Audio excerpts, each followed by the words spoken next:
کرنے کے لیے دعوت اسٹیج دے رہا ہوں محمد التمش جعفر آباد کو کہ وہ آئے اور شاہ عبدالعزیز کا فتویٰ کیا تھا اس عنوان پر اپنی تقریر کو پیش کرے اس شعر کے ساتھ کہ ملیں گی منزل مقصود ہم یہ ایمان رکھتے ہیں، ملیں گی منزل مقصود ہم یہ ایمان رکھتے ہیں، ہم اپنی رہنمائی کے لیے قرآن رکھتے ہیں اور وفاداری وطن سے ہو یہی قرآن کہتا ہے،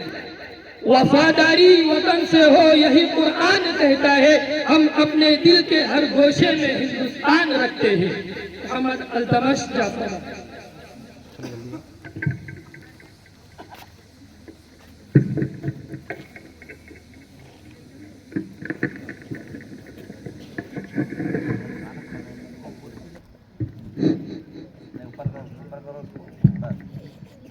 نحمده ونصلي على رسوله الكريم أما بعد أعوذ بالله من الشيطان الرجيم بسم الله الرحمن الرحيم إنما يخشى الله من عباده العلماء صدق الله العظيم۔ ملیں گی منزل مقصود ہم یہ ایمان رکھتے ہیں، ملیں گی منزل مقصود ہم یہ ایمان رکھتے ہیں، ہم اپنی رہنمائی کے لیے قرآن رکھتے ہیں، وفاداری وطن سے ہو یہی قرآن کہتا ہے، وفاداری وطن سے ہو یہی قرآن کہتا ہے، ہم اپنے دل کے ہر گوشے میں ہندوستان رکھتے ہیں۔ صدر محترم، مشرق و مربی اساتذہ اکرام، مہمانان نظام اور میری تعلیم زندگی کے ہم سفر ساتھیوں، آج میں آپ حضرات کے سامنے ان یاران باصفا، شہیدان عشق و وفا، وارثان بلال اور سرافیل آزادی کے تذکرے کی سعادت حاصل کر رہا ہوں کہ جن کے قلوب و جگر اسلام کی عظمت سے، ہندوستان کی عظمت سے معمور تھے، جن کے چہروں پہ عزم استقلال کی کرنیں جلوہ فکن کی، جن کے دل جذب جہاد سے سرشار تھے، جنہوں نے اپنی پوری زندگی اسلام کی سربلندی، ہندوستان کی آزادی، ہندوستان کی ترقی اور اعلاء کلمت اللہ کے لیے وقف کر دی،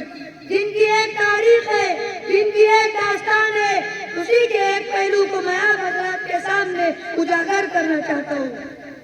سامعین باتمگین، جب ہندوستان کی مقدس سرزمین پر انگریزوں کا ناپاک سایہ پڑا اور وہی اپنی شاطرانہ اور عیارانہ چالوں سے یہاں کے مالک بن بیٹھے، جب باشندگان ہند پر طرح طرح کے ظلم ستم کے پہاڑ توڑے جانے لگے، جب ہندوستانیوں کو غلام بنایا جانے لگا، جب ہندوستانیوں کو خون ان کے پسینوں سے بھی عارضہ ہونے لگا، تو ایسے نازک وقت میں سب سے پہلے جس شخص نے علم بغاوت بلند کیا وہ محدث کبیر، امام جلیل، رئیس الاولیاء، فخر چمن، محرم پن، نازش وطن شاہ عبدالعزیز ابن ولی اللہ محدث دہلوی رحمت اللہ علیہ تھے۔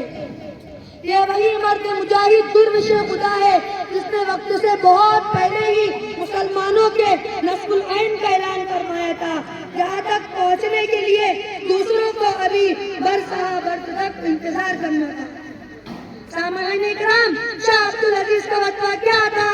ایک برت بے اما تھا جو دشمنوں کی نقل تمنا پہ گر پڑی، انگریزوں کی نیندیں حرام ہو گئی، جگہ جگہ آزادی کے شعلے بھڑکنے لگے اور پرچم لہرانے لگے، سینوں میں ولولے مچلنے لگے اور حوصلوں نے انگائیاں لینی شروع کر دی۔ مسند درس پر بیٹھ کر قرآن و حدیث کا درس دینے والے علماء اکرام خانقاہوں میں بیٹھ کر اپنے خون جگر سے شمع اسلام کو روشن کرنے والے مشائخ اعظام اپنے مدرسوں اور خانقاہوں کو چھوڑ کر میدان میں آ گئے